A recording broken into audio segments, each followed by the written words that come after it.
Voltamos, um probleminha só para poder conectar o nosso convidado. Agora já estamos ao vivo novamente. Aguardando toda a nossa equipe entrar.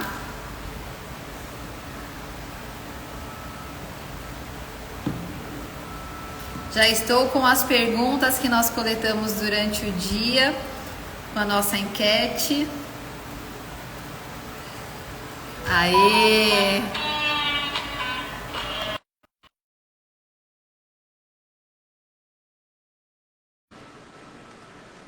Vamos entrar. Diego conseguiu entrar. Estamos colocando o nosso convidado. Olá! Boa noite, Diego, tudo bem? Tudo bem? Eu tô bem, deixa eu aumentar um pouquinho o som aqui para poder te ouvir melhor. Deixa eu ajeitar. Peraí. Para quem já me segue e conhece o meu trabalho, o Diego é correspondente bancário há 17 anos. Nosso primeiro financiamento juntos foi há 11 anos atrás. É verdade. Eu ainda não tinha imobiliária, estava começando autônoma, tinha saído de uma imobiliária que eu trabalhava, não sabia nada de financiamento, cheguei com a pasta para o Diego. Diego, socorro, o que eu faço?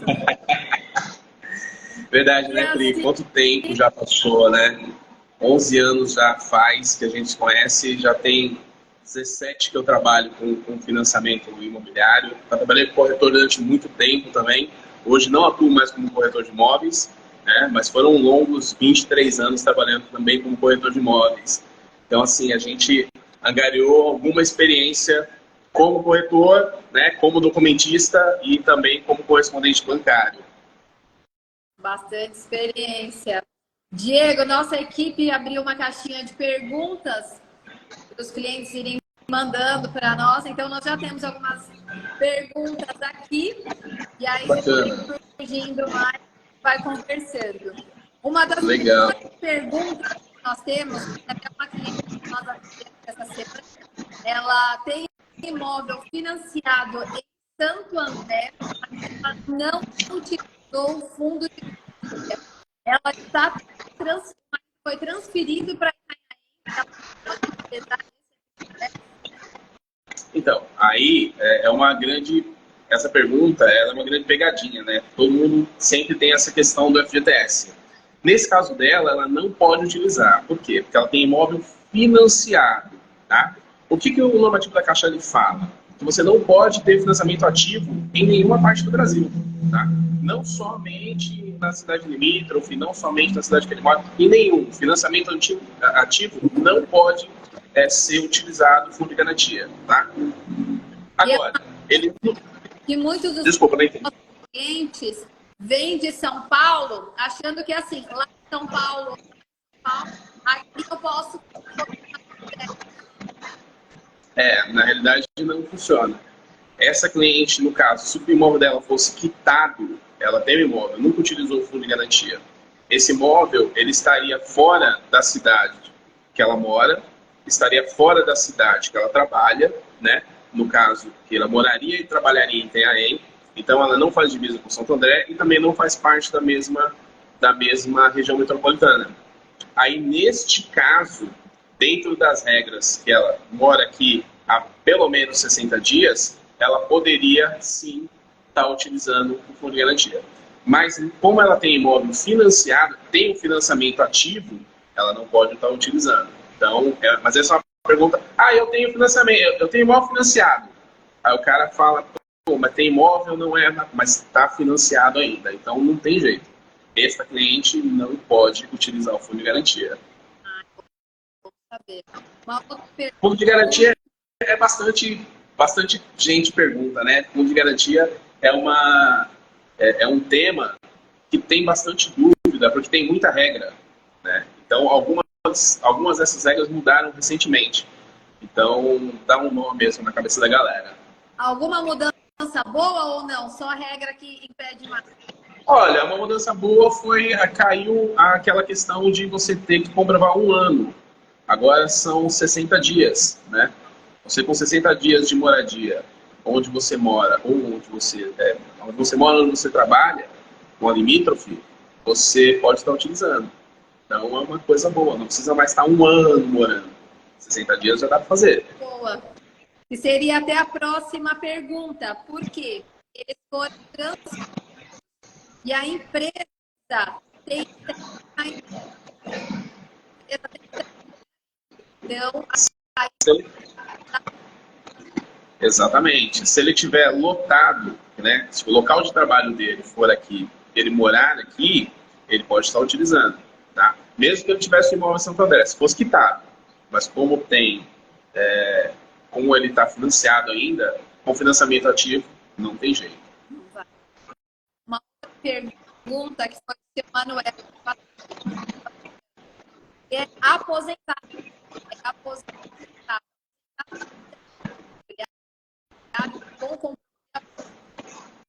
Com o quê? Não entendi. Ele é aposentado. O pessoal está falando que minha tá falhando. Vou tirar a capinha para você.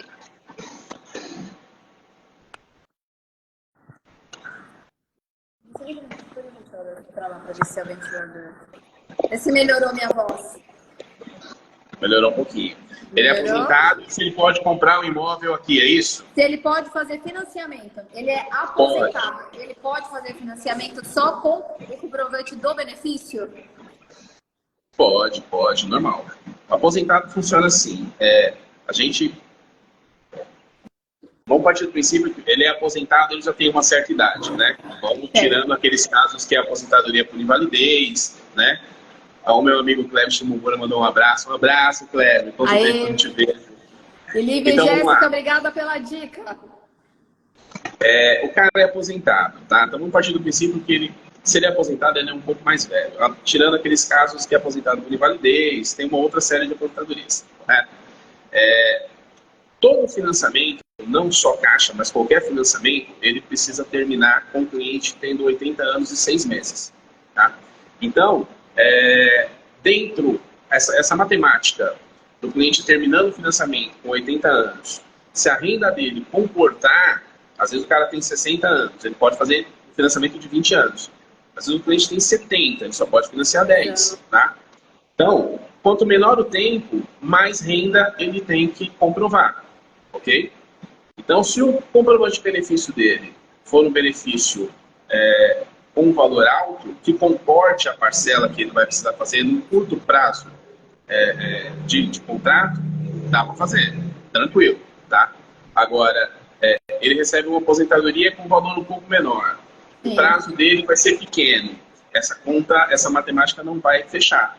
Então, é aí que, em alguns casos, você não consegue terminar, você não consegue aprovar esse crédito, você não consegue seguir o financiamento. Não é porque não faz, é porque essa matemática não fecha. Por causa da idade, né? Por conta da idade. O aposentado, ele vai entrar no Minha Casa Minha Vida? Normal. Se ele se pagar nas demais regras? Normal. O Minha Casa Minha Vida, ele a regra dele é pelo valor, né, de salário, tem as faixas 1, 2 e 3, e também pelo teto do município, tá? Então, faixa 3, teto 350. Faixa 2, se eu não me engano, aqui em Itanhaém está 265, eu acho que é alguma coisa assim. Tá? Antes que me deem porrada, eu não sou correspondente caixa, eu sou correspondente bancário. A gente atua com todos os bancos. Isso é legal, né? Saber, porque é uma pergunta que às vezes o cliente não consegue financiamento na Caixa e acha que ferrou a vida dele. E tem aí os bancos privados que estão bem ali, né? A taxa não está hoje tão diferente, né? Exceto Minha Casa Minha Vida. Isso mesmo. Assim, quando a gente fala de Caixa, quando a gente fala de Minha Casa Minha Vida, a gente está falando de juros de 8,66, a gente está falando de juros máximo, isso aí, tá? E aí, quando a gente pula para SBPE, a gente pula para um máximo de 9,55, né? Então, quando a gente fala de Caixa, a gente está falando de juros imbatíveis, né? Sim. Não tem supere Caixa Econômica Federal. Agora, Jéssica, eu vou anotar sua pergunta, a gente já responde no final. Tem uma pessoa anotando todas as perguntas aqui e a gente vai responder todas, tá? Jéssica é uma querida nossa. Que legal. Quando a gente fala de banco privado, a gente já está falando em juros quase no teto do SFH, né? Para quem não sabe, o teto do SFH é 12%. Então, quando você vê banco privado, ele sempre vai estar operando 11,49, 11,59, bem próximo do teto mesmo, tá? Então, hoje, cara, quem que pula pro banco privado? É justamente aquele cara que ele não tem a renda formal, ele não tem as rendas que a Caixa Econômica Federal exige, né? Então, aquele cara que ele é o autônomo, ele às vezes é o empresário que não declarou a renda formal direitinho, ele só tem um extrato bancário, né? Então, esse é o tipo de cliente que ele vai pular para o banco privado, que ele não se importa de pagar os juros um pouco mais alto, né? Desde que ele mas ele consiga. desde que ele consiga fazer a aprovação do crédito dele, né? Aquele cliente que realmente não encaixa na caixa. Não encaixa na caixa. Não encaixa Porque é na caixa. difícil até, né? Que hoje até que para aprovar a caixa não está mais daquela forma que era antigamente. Ah, não, é meio que impossível conseguir casa pela caixa. Não, a caixa até tem aprovado bem. Vê cliente nosso ainda. Renda informal, pessoal, é uma outra pergunta nossa. Eu quero pegar o nome dela aqui. Ela é a Paula de Mongaguá, nossa vizinha. Ela é autônoma, boa parte, né, das nossas cidades aqui litorâneas, e ela não declara imposto de renda. Ela vai conseguir? Consegue, claro, sem problemas. Na Caixa, o que acontece? A Caixa ela aceita a renda informal até o limite de isenção do imposto de renda. Então, no caso do ano que passou, o limite de isenção é R$ 2.350, R$ 2.350. Então, ela vai acatar até R$ 2.350, tá? Para o ano que vem, se eu não me engano, o limite de isenção ele baixou. Se eu não me engano, para o ano que vem vai ser 2.112. Alguma coisa próximo disso. Eu não me recordo agora de cabeça certinho. Mas ele baixou bastante, tá? Porque R$300 de renda, ele impacta muita coisa numa parcela, tá? Agora, isso nós estamos falando de Caixa. Ele consegue comprovar até o limite de isenção 2.350. A gente sabe que com 2.350 ele vai pegar um subsídio alto, porém ele não vai conseguir financiar muito. Se o imóvel for um imóvel com um valor um pouco menor, legal. Se o imóvel for um valor um pouco maior, ele não vai conseguir, vai ter que ter uma entrada maior, etc. No banco privado, você já consegue comprovar essa renda um pouco maior. Às vezes o cara tem uma movimentação muito boa, tem 10, 15, 20 mil de movimentação, né? A gente consegue comprovar, a gente consegue constatar pelos extratos bancários, por fatura de cartão de crédito, por uma série de outros comprovantes que ele consegue, que ele tem a capacidade financeira para arcar com aquela parcela, entendeu? Então, nos bancos privados a gente consegue fazer uma renda melhor do que na Caixa para cliente que é autônomo, para aquele cliente que só consegue comprovar com o extrato bancário. Essa questão que você falou do cartão de crédito também é legal, né? Porque é uma coisa que muita gente não sabe. Sabe o que é legal o cartão de crédito? Porque você vai comprovar, quando você vai comprovar uma renda, e o cara tem lá um cartão de crédito, de R$5.000 de limite, e você pede lá 6 últimas faturas do cara, e aí ele gasta e paga todo mês lá, 3, 4 mil reais de fatura. Esse cara tem uma capacidade de pagamento de 3, 4 mil reais. Aí o que mais que você paga? Ah, olha, eu tenho carro, eu tenho isso, eu tenho aquilo outro. Então, assim, aí você confronta aquilo com o que o cara ganha. Você vê a movimentação, você vê o quanto que ele tem de entradas, o quanto que ele gasta. Você tem que fazer uma análise, que é o que nós fazemos aqui, né? A Provacred são soluções em crédito. Então, a gente vai ter a solução para o cliente. Vamos pegar toda a documentação, nós vamos fazer uma análise completa, e aí vai chegar e falar, olha, a sua renda é tanto. Então, você comporta isso aqui.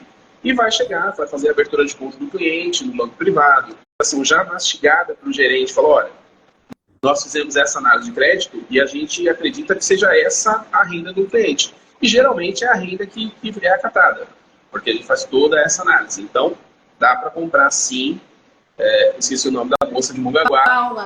Paula, dá para comprar sim, com o extrato bancário, sendo autônoma, não tem problema nenhum. Eu pensei a Jéssica falou, pensei que quanto mais gasto, não necessariamente. Quanto mais gasto você tem, você tem capacidade de pagamento. Então, às vezes você tem uma dívida a curto prazo. Então, cartão de crédito que é rotativo, às vezes você tem um carro que você está em 60 meses. Isso já é a longo prazo, isso pode comprometer. Agora, cartão de crédito que você gasta no rotativo, isso ajuda a capacidade de pagamento. Tá? Facilitou, porque todo brasileiro tem cartão de crédito.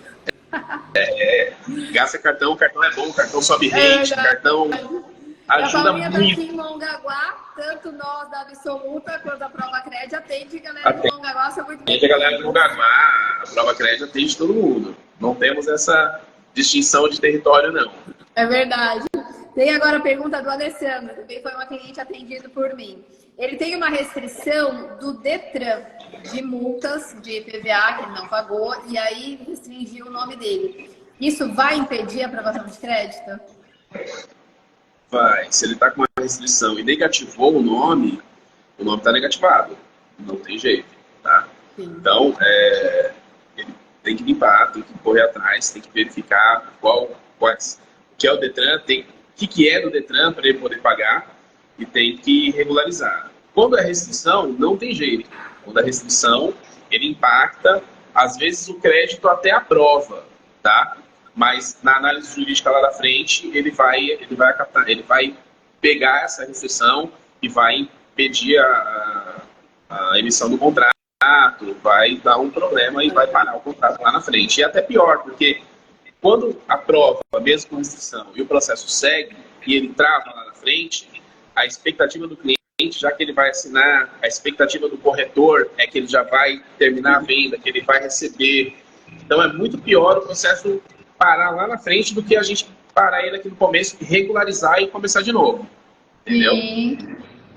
Diego, e a Jéssica perguntou, esses gastos podem ser em pessoa, na pessoa jurídica? Comprovar esses gastos da pessoa jurídica? Não, gente. Pessoa jurídica é pessoa jurídica. Pessoa física é pessoa física. Tá?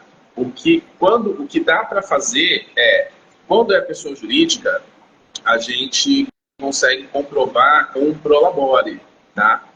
Que é o onerite do empresário, tá? Eu gasto na pessoa jurídica, eu tenho um faturamento que tem que ser fiscal, tá? Esse faturamento, você tem que declarar esse faturamento direitinho, tá? Então a gente vai pedir extrato de simples, vai pedir extrato de faturamento, vai pedir alguns outros documentos que comprovem que a empresa gasta, que a empresa fatura tanto, tá? Só que é o que eu já falei num dos vídeos que eu fiz. A empresa também tem gasto. Não adianta a empresa ter um faturamento de 30 mil reais e o cliente apresentar 30 mil reais de renda. Não dá. Porque a empresa tem gasto, a empresa tem despesa.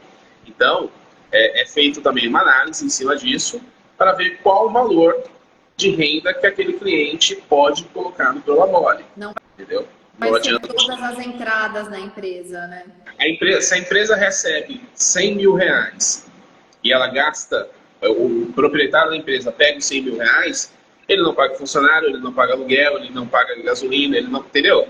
Então não tem como a empresa viver sem um percentual daquilo que ele fatura, entendeu?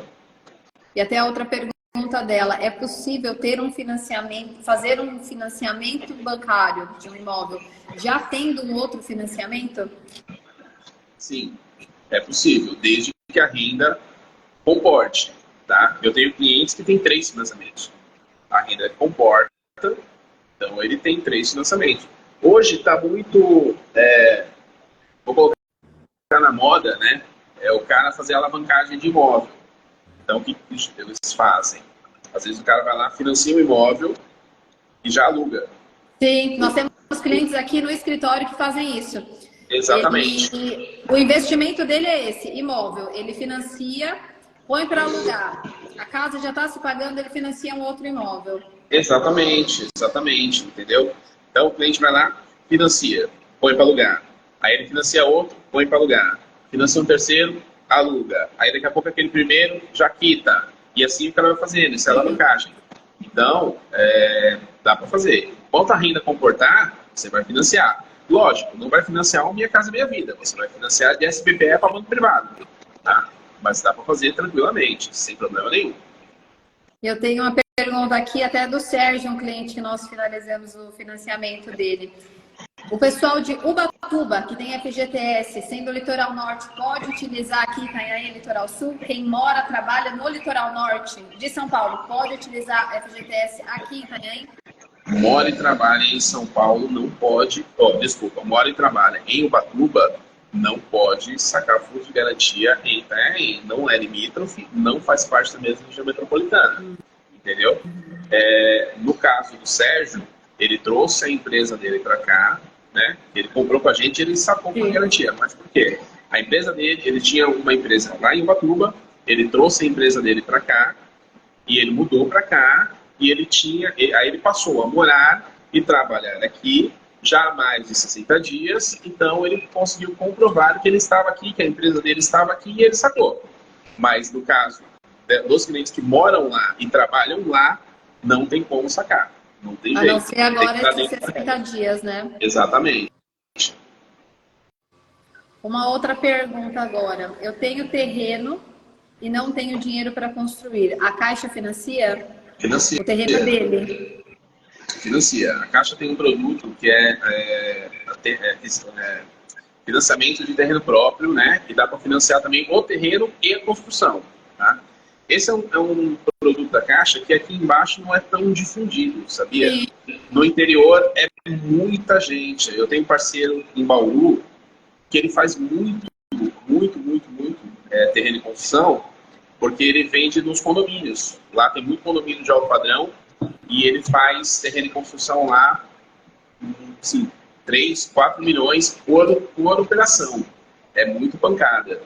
Então, dá para fazer. Então, se você não tem o terreno, você financia o terreno e a construção. Tá? Você já tem o terreno, você vai financiar só a construção. Tá? Você faz o processo, o terreno ele entra como se fosse uma entrada, mas você já tem o seu terreno, você financia só a construção. Dá para fazer também. É um processo normal, né? Você tem que entrar com a aprovação do projeto. Você tem que dar a aprovação do projeto já, você tem que estar com toda uma documentação já pronta e a Caixa vai pagando você por medição. Ela vai pagando você por etapas da obra, tá? A Caixa não vai te dar o valor inteiro, ela vai pagando por etapas da obra. Se eu não me engano, o Santander também está fazendo, tá? Terreno de construção. E é uma ideia boa, porque também tem muita gente com a casa parada e não consegue um montante para financiar e ficar pagando aluguel de onde está, alguma coisa assim. Então já vai financiando com a Caixa e já paga tudo prontinho. Exatamente. Você falou muita gente com a casa parada.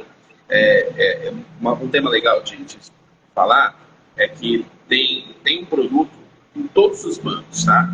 Que é o Home Equity, que é o financiamento do seu próprio imóvel, né? O empréstimo com garantia no imóvel. Tá? Isso está sendo muito difundido, os bancos estão fazendo campanhas absurdas para poder vender esse tipo de produto. Então, e é um produto que está baixando a taxa.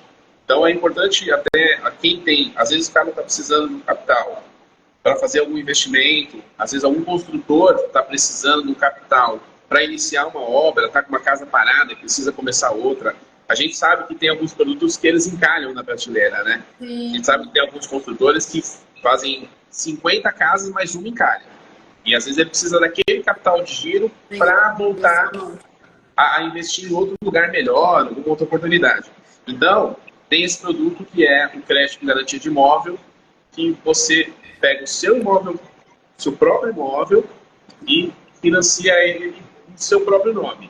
Tá? E aí, o banco XY, ele vai fazer o pagamento para você e você começa a pagar as parcelas como se fosse um financiamento normal, vendendo para terceiro. Esse é um produto bem bacana. Bem interessante, bom divulgar. Nós temos aqui no nosso bastante construtores, de repente é uma saída. Não se descapitalizar inteiro, guarda o dinheiro, às vezes, que tem, e usa ele com os juros da Caixa. Está fazendo uma pergunta aqui. Qual a diferença entre financiamento tabela price e tabela saque? Boa. Tabela saque é aquela tabela de amortização constante. Então, ela vai ser decrescente, tá? A tabela saque, ela começa com um valor um pouco mais alto e ela vai decrescendo do início ao fim do processo. Porém, a sua amortização, ela é a mesma do início até o final do contrato. Um exemplo, você dá uma parcela lá de R$1.000, você tem uma amortização de 300. Ela vai ser 300 do início até o fim. O resto é juros. Então, aquele mês, você pagou a primeira parcela, ele amortiza 300, o resto é juros. Seu saldo devedor diminui. Ele recalcula o contrato em cima do saldo devedor e te coloca um pouquinho de juros menor, porque seu saldo devedor é menor. Então, ele vai fazendo isso no contrato do início ao fim. Tá? Então, a sua amortização é a mesma, por isso que é saque, amortização constante. Você paga a mesma amortização e o seu saldo devedor diminui junto com os juros. Ele vai baixando. Já a price é diferente. Tá? A price, ela é a amortização fixa. MIN. Ela é a amortização que ela vai aumentando. Então, no começo do contrato, a amortização é pequenininha e os juros é grande. E conforme vai evoluindo o contrato, a sua amortização ela vai aumentando e os juros diminuindo. Tá? Então, por isso que no começo, a price, ela demora mais para o saldo devedor cair. Porque a sua amortização era pequenininha. Ela começa pequenininha e ela vai aumentando devagarzinho. E os juros vai diminuindo devagarzinho conforme o saldo devedor vai caindo. Tá? Então, a diferença é essa. Pô, mas qual que é a melhor? Depende do cliente. Depende, então. Para quem é jovem, qual delas é a melhor? Cara, depende depende do seu bolso. Na verdade, é isso. Tá? Se você quiser, porque se você for amortizar esse contrato, você vai amortizar por saldo devedor, nos dois casos. Tá? Então, no saldo devedor não tem juros. Então, se você é um cara jovem, se você é um cara que tem uma cabeça boa e que quer ir amortizando o contrato, escolha a parcela que melhor cabe no seu bolso, que vai te deixar mais confortável e segue. Entendeu? Não tem uma parcela melhor. Para um cliente X, a saque é melhor. Para o cliente Y, a price é melhor. Hoje nós tivemos a pergunta de uma cliente, o Leandro e a esposa estão fazendo financiamento também conosco, e eles já têm um seguro da Tóquio. No caso, aquele seguro que a Caixa coloca junto com a parcela, você já ter uma seguradora vai interferir ou não? Não. Porque aquele seguro é o MIP, né, e o DFI. Aquele seguro é para segurar o banco, tá? Então, em caso de falecimento, o banco ele é ressarcido, tá, das parcelas que o cliente iria pagar. Por exemplo, não só falecimento, também com invalidez, tá? Então, a seguradora vai lá e quita pro banco, não é pro cliente. Então, o seguro é pro banco, tá? A mesma coisa no DFI. DFI é danos físicos do imóvel. Então, vendaval, enchente, vamos colocar assim, fenômenos da natureza, o DFI cobre. Muita gente não sabe disso. Às vezes destelhou a casa, arrebentou a casa toda. O cara tem um seguro que cobre ele, mas ele não sabe. Entendeu? Verdade. É só ir Muita no banco gente e falar, não sabe que tem, né, esse seguro na não sabe. O cara paga 30 anos de contrato, ele paga o seguro e ele não sabe nem o que é. Entendeu? Ele só sabe o seguro por morte. Seguro por morte, quitou, o cara sabe que está quitado. Agora, igual teve esses vendavais agora, chuva de granizo, estelhou um monte de casa, fez um monte de coisa por aí, os financiamentos cobrem. Tá? É só ele procurar a gente. Uma questão agora, legal, que muita gente sempre pergunta. O casal comprou o imóvel, um dos dois vem a falecer. Vai quitar a casa inteira? E não, né? Não. Quando você compra um imóvel, assim, depende, né? Quando você compra um imóvel em casal e os dois têm renda, se você prestar atenção no seu contrato, vai estar lá o percentual de renda do marido e o percentual de renda da esposa. Tá?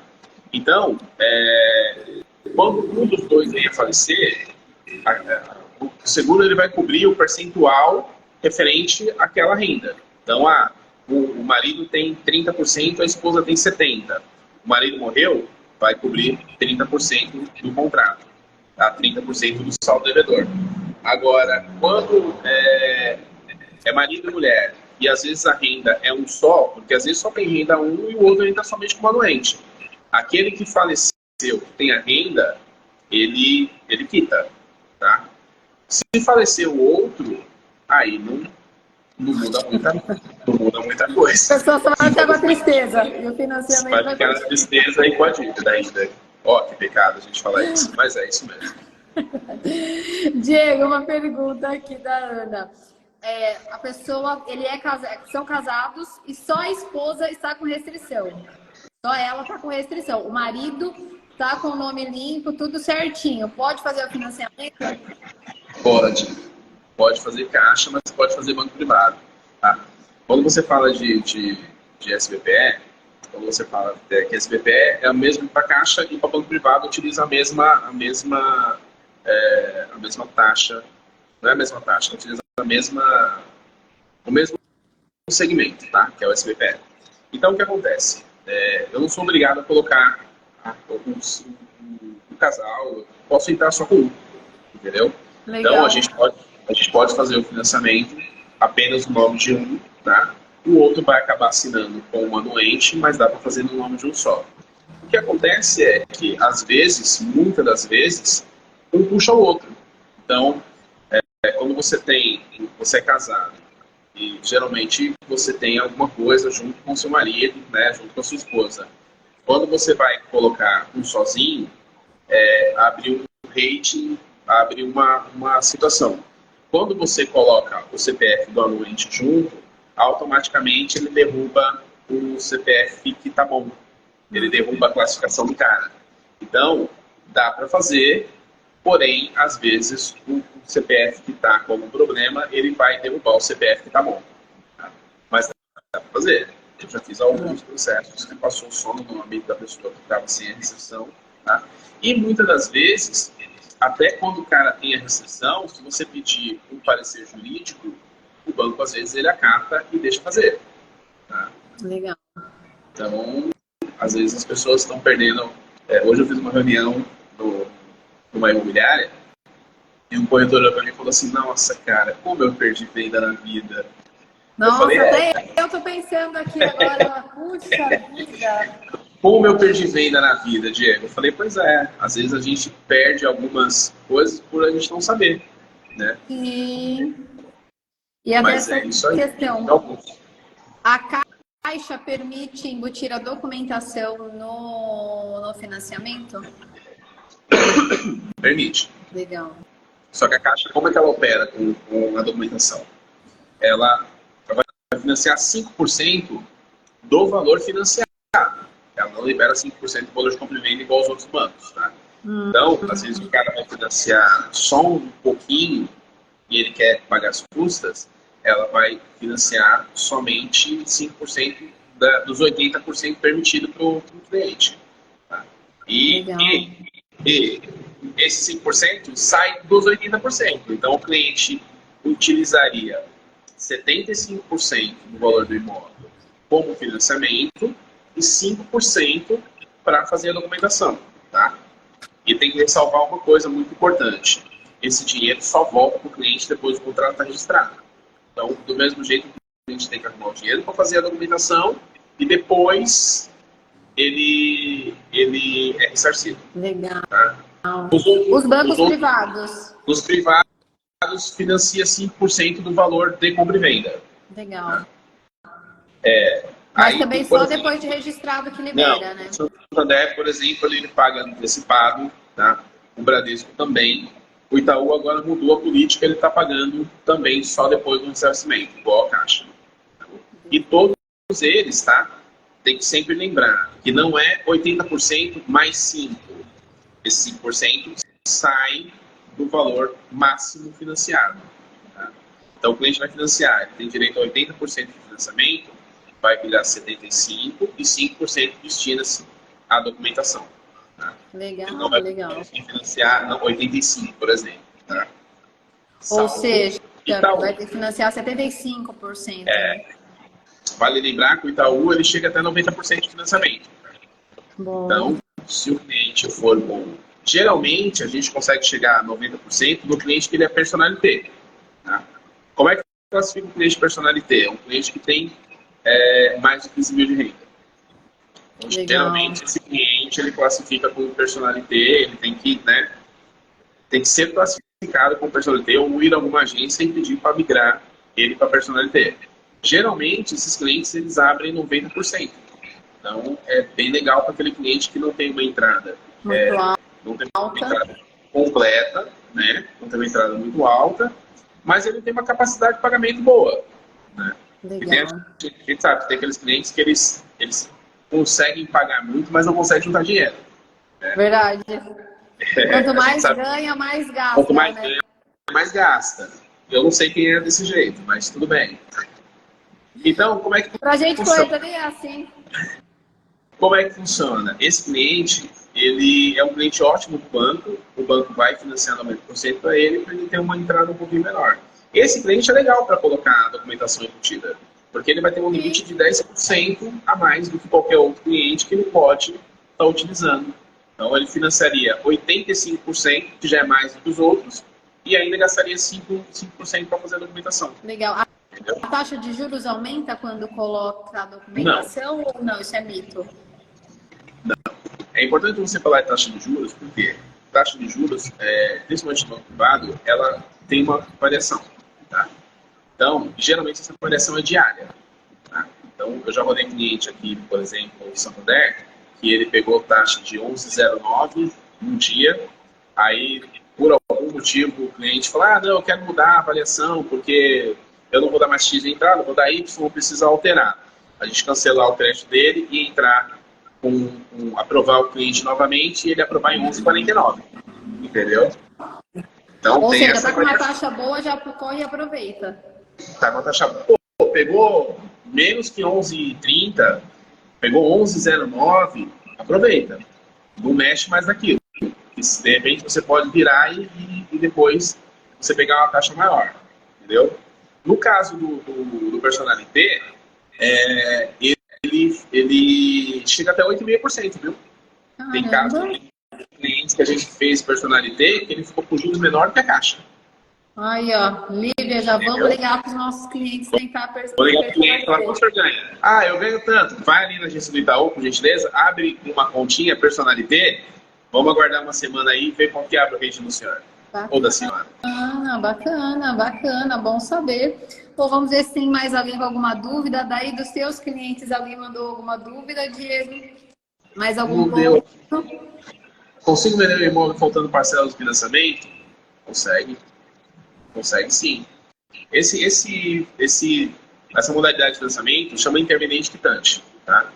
Então, você tem um imóvel, você está pagando, você vai lá, vende ele, pode ser financiado. É um financiamento normal, tá? A única diferença é que, quando chegar no final, na hora do pagamento, vai ser pago o saldo devedor.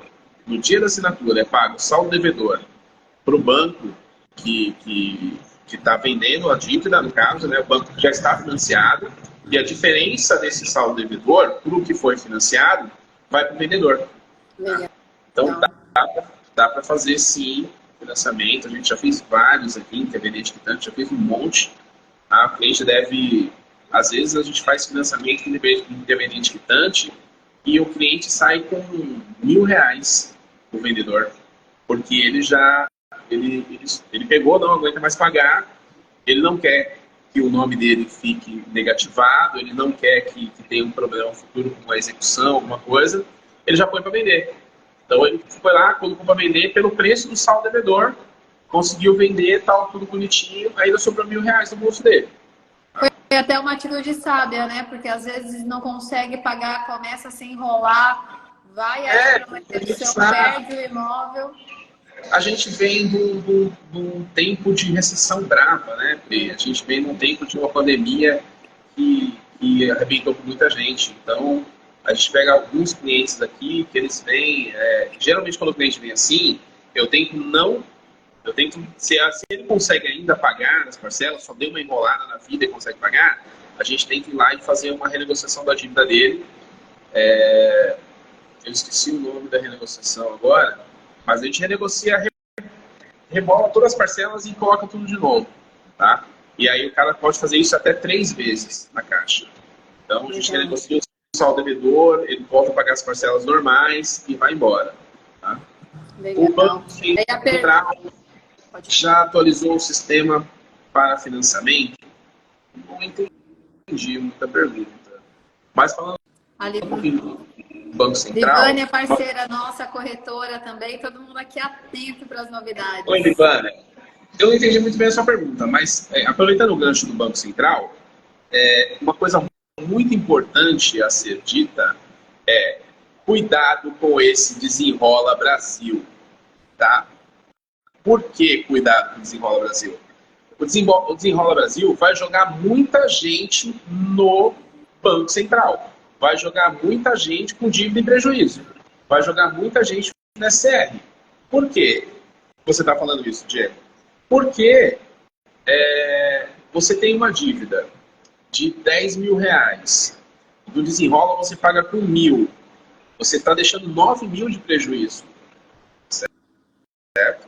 Então esses 9 mil de prejuízo vai ficar registrado no Banco Central, naquela instituição, tá? E hoje, todo e qualquer financiamento, os bancos eles estão buscando informação do Banco Central. Então você tem uma marcação do Banco Central, tá? Para quem quiser saber como está o seu nome e como isso fica gravado no Banco Central, tem dentro do Banco Central, você pode colocar no Google lá, registrato, tá? O registrato, você vai fazer o cadastro, o próprio cliente faz o cadastro, tá? Você vai fazer o seu cadastro lá, você pode entrar com ele pelo eGov. Eu já respondo a sua, tá? Estou com um caso em Desenrolar Brasil, cliente, faço pedido de financiar. Um caso desse Desenrolar Brasil, a gente fica em pedido de financiamento, tá vendo? A Tati Mendes, a minha parceira lá da Filks, ela tá com um problema desse. Então o que acontece? Você entra lá no registrato e você vê tudo que você tem na sua vida bancária, lá você vai encontrar. Lá tem sua chave Pix, lá tem todos as suas dívidas que já foram pagas, todas as suas dívidas que estão a vencer. E lá vai ter as dívidas em prejuízo, tá? Então, como é que você vai regularizar isso? Pô, eu quero pagar minhas dívidas no Desenrola. Veja qual que é a sua dívida original, quanto você tomou de empréstimo, quanto você fez de dívida. Ah, minha dívida não era 9, era 5. Beleza. Faça o seu acordo no valor original da sua dívida. Dali para baixo, você negocia, entendeu? Dali para cima, você negocia. Dali para baixo, você não negocia. Se você deixar 10 reais em prejuízo, você entra numa lista negra do Banco Central e aí você fica impedido, sim, de algumas coisas. Tá? É o que acontece com muito cliente, que às vezes chega no escritório e fala, meu nome está tudo limpinho.